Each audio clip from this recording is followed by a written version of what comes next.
What's going on, ladies and gentlemen? Welcome back to Auto Auction Rebuilds. We are back for another Copart walk around today. And I think we're going to start off this one with another party bus. I'm determined to find one, guys. Eventually, we're going to get one. I don't know what we're going to do with it, but we're going to get one.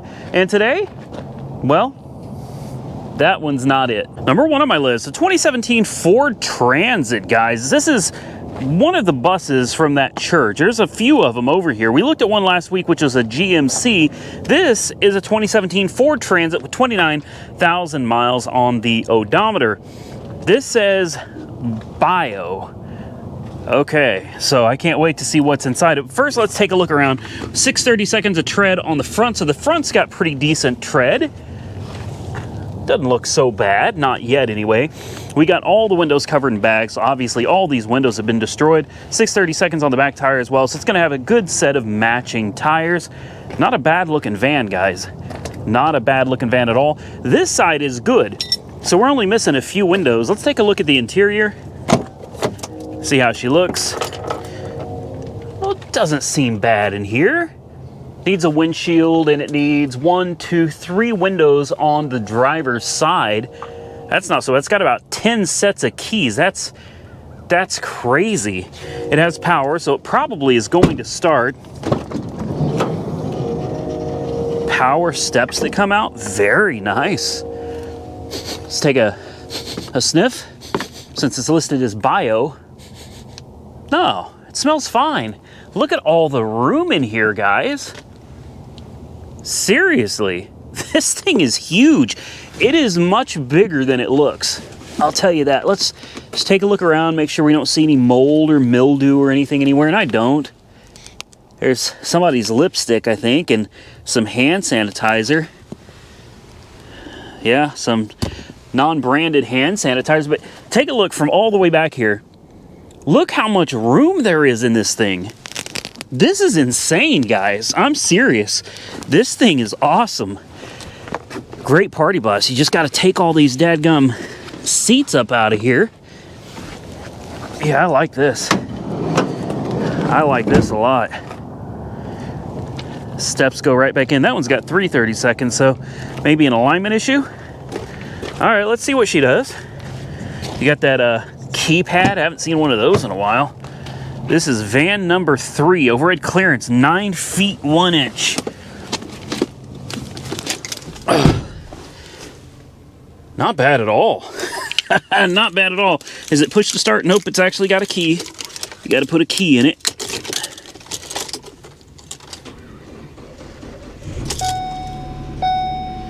This is gasoline. I think this is gasoline, right? It should be gasoline. What the? What is that? Okay, I don't know. Anyway, look at this. That's an insane number of keys for one van, guys. Wow. A ton of keys. It's a little cold. It's 35 degrees. Or no, it's not. It's 28 degrees. All right, it's a little chilly outside today, I suppose. Steering feels good. Of course, only got 28,000 miles, guys. Everything is going to work properly on this for sure. Firestone was maintaining this as well, so you could bet it's a fleet vehicle. You know, it's going to have well-maintained records and everything like that for all of its whole 30,000 miles of life. There's your rear heat and air conditioning as well. Yeah, this is nice. Right into gear. You got a little tiny backup camera right there. Look at tiny little backup camera right there. Okay. Right back into drive. Yeah. All right.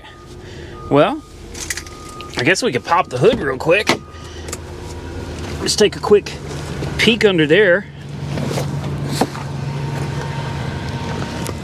It'd help if we open the hood first.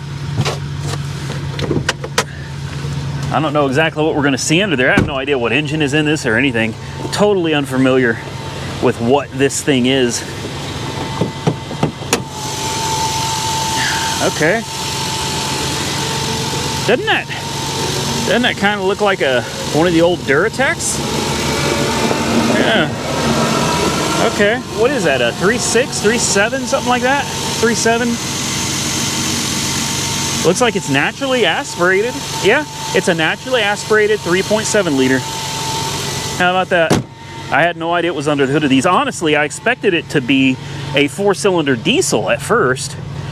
But no, she's got a hefty V6 under the hood. All right, guys, runs great. Give her a little rev.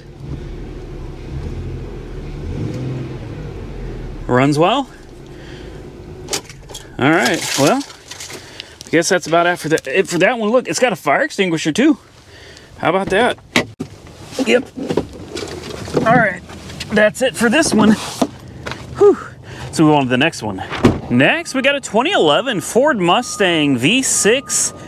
And she took a gnarly little hit there to the front, so, oh, the hood's jammed. Lovely. Why are we looking at it? Well, I decided this week, due to a major shortage of cars, thanks to Christmas and the New Year, normally we have 600 cars out here, or more, and this week we've got 250.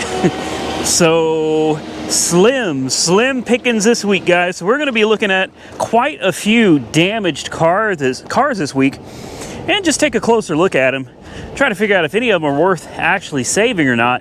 I did not know the hood was stuck. It'd have been nice to have, oh yeah, she's really, she's in there good. That's gonna have to be cut out. Oh, the first thing I look at when I see a front-end collision like this, immediately, I just kind of migrate over to the frame rail here. The core support is toast. That's a fact. The fender apron is probably toast as well. Now, these can be tricky, guys, because naturally you're going to want to come and look right up here for damage. Unfortunately, I have found in the past, frame damage can be hidden way back in the back there by the firewall, guys. And you won't see that till you get it home, start tearing it apart, and realize, oops, you've got a kinked frame all the way back there. But to start off with, this actually looks pretty good. It's designed to crumple. Here. These are all little crumple zones right here as well. All right, all these little grooves are places this frame rail is designed to crumple, and they look fine. They look fine. Yeah, they actually do. They look really good. So I think the frame rail is straight, but of course, like I said, the core support is done. The fender apron, it may be okay, but I'm pretty sure there's going to be some damage under here where the core support either tack welds to it or bolts to it. So you probably want to go ahead and consider a fender apron as well. Fender hood, all the front end parts, and it's got 145,000 miles, and oh, it's got power. I think the worst part of it is, oh, we got seat bag, pre-tensioners blown on both sides, both airbags blown. Yeah, guys, yeah, I would say nope. So this is a run and drive.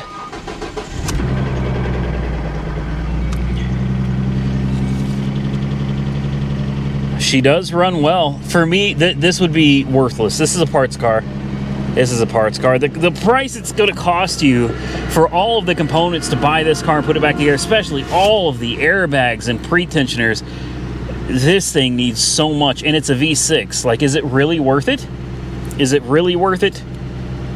I don't think so. It's not for me. Maybe it is for someone else, but for me, this would be absolutely a no-go, man. A no-go. Too many miles, too. Just too many miles, and it's too old, and it's a V6, and it needs a lot of work. But if you needed body parts, if you needed powertrain components, this would be absolutely perfect. It does run great. I guarantee it goes in and out of gear just fine. The tires look decent. 630 seconds. We got Kumos on both tires over here. A little damage to the back here as well. This quarter took a little ding. Someone put, does that say GT? Surely not. 64? 64? I don't know what that says. But anyway, what do we got over here? We got another Kumo and another Kumo. Yeah, so it's got a full set of decent tires, nice looking rims, and lots of body parts that you could sell. Glass. As far as interior components, you're pretty well screwed there. Back seat. That's about all you're going to find in this. The front seats are no good. The center console's fine. Dash is fine minus the airbag assembly. yeah, you could make your money back if this went cheap enough, but something tells me the insurance company isn't going to want to let this go for a reasonable amount of money. Cars are just going ridiculously high right now. A perfect example is this right here. We looked at this last week. Dodge Avenger, right? Or I think it's an Avenger. I can't remember. Yeah, Dodge Avenger. It's a 2014 with 80,000 miles, severe hail damage all over it. And I told you guys this car would go cheap. These cars always go super, super cheap at the auction. Last time I looked at this car, it was sitting around $4,000. $4,000 for a Dodge Avenger. I was wrong. I was wrong. These things usually go really cheap. Not anymore. These things apparently are like gold, and it's had critters inside of it. The window's broken, hail damaged. Nah. Third red car to look at today, right? A 2012 Toyota Yaris. Now this one does have some pretty significant rear end damage from what I could see in the pictures, but I wanted to come look at it in person also. So this is a non-runner. Oh, it says no key. Oh, well, I guess that would do it, wouldn't it? Damn. Yeah, that would do it. So I got the jump pack out and everything. I was ready. I was ready, man. I was like, okay. I thought maybe somebody just couldn't get it to start, you know, maybe dirty battery terminal or something like that. Corrosion. And, well, I thought for sure this thing was going to have a key. I still like to look around, though. You never know. You might get lucky, and you might find the key somewhere. Check these books, too. You just never know. Nope. Well, look up here. Look up here. Dang! I really was hoping to find a key in this thing somewhere. I guess not. Let me go ahead and check under the mats and everything too. There's cubby holes and nope. Down here. Nope. There's a jack. No keys though. Dang. Dang. Yeah, like I said, she did take a hit in the back. I just wanted to come and check out and see how bad it was. And it looks pretty rough, guys. I'm still searching for that key. I love finding keys in these cars that don't run, guys. I just really do.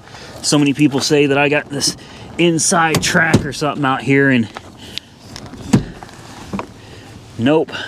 This one's just, yeah.